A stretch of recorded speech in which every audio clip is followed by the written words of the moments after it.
Yes, Shador Sanders had a forgettable performance over the weekend against the Rams. He completed just 3 of 6 passes for 14 yards while being sacked 5 times in 5 series under center. The rookie quarterback converted just 1 first down, and while he struggled, head coach Kevin Stefanski denied the idea that he's sabotaging the young quarterback. Take a listen.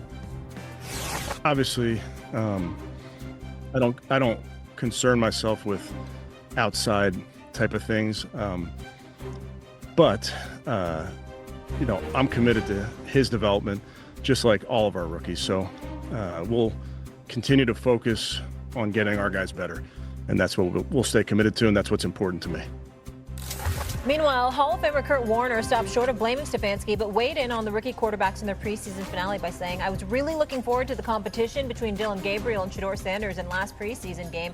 I know it plays out like this sometimes, but a bummer that both didn't have the same opportunities to make plays. Dillon Gabriel played well again, but had good opportunities to make plays. Shador Sanders didn't have those same opportunities, so it was hard to make much of an assessment." Okay, Stephen A., did Shador's play in the last preseason game end his chances of being QB2 on the Browns' depth chart? Originally, my answer was going to be no.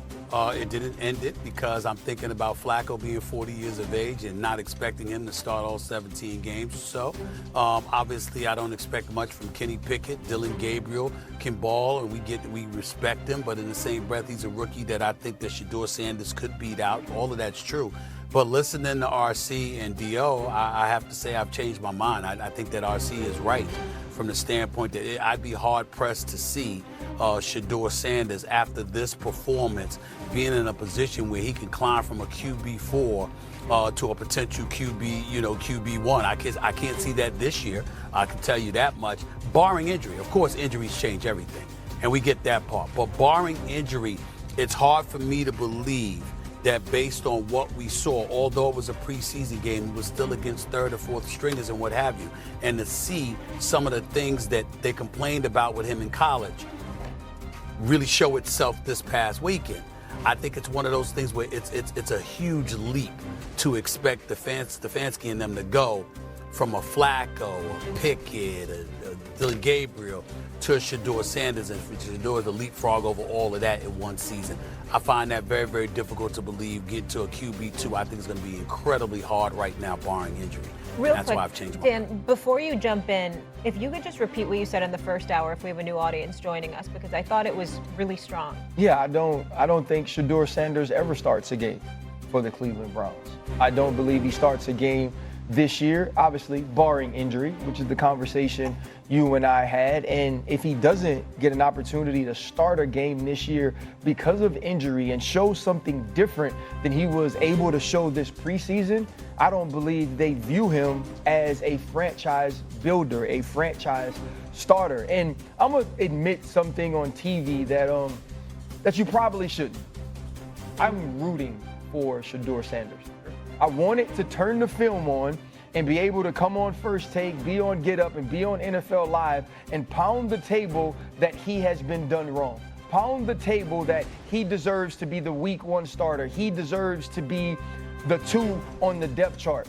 But if you watch the film, if you compare it to what we did see from Dillon Gabriel, that's just not the case.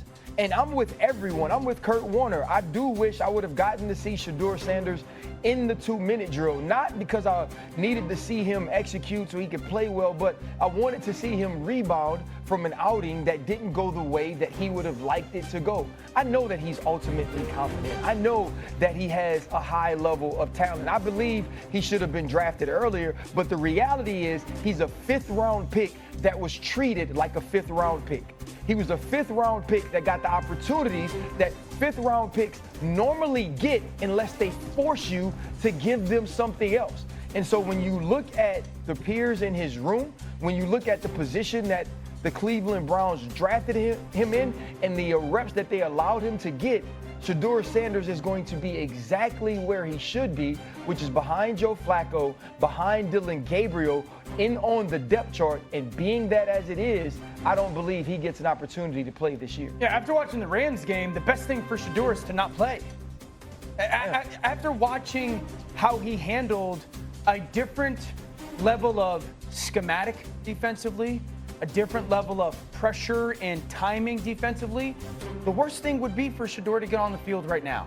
So it's not that this weekend was this end-all, be-all to the QB2 or wherever he was in the competition. This team's had 30 practices.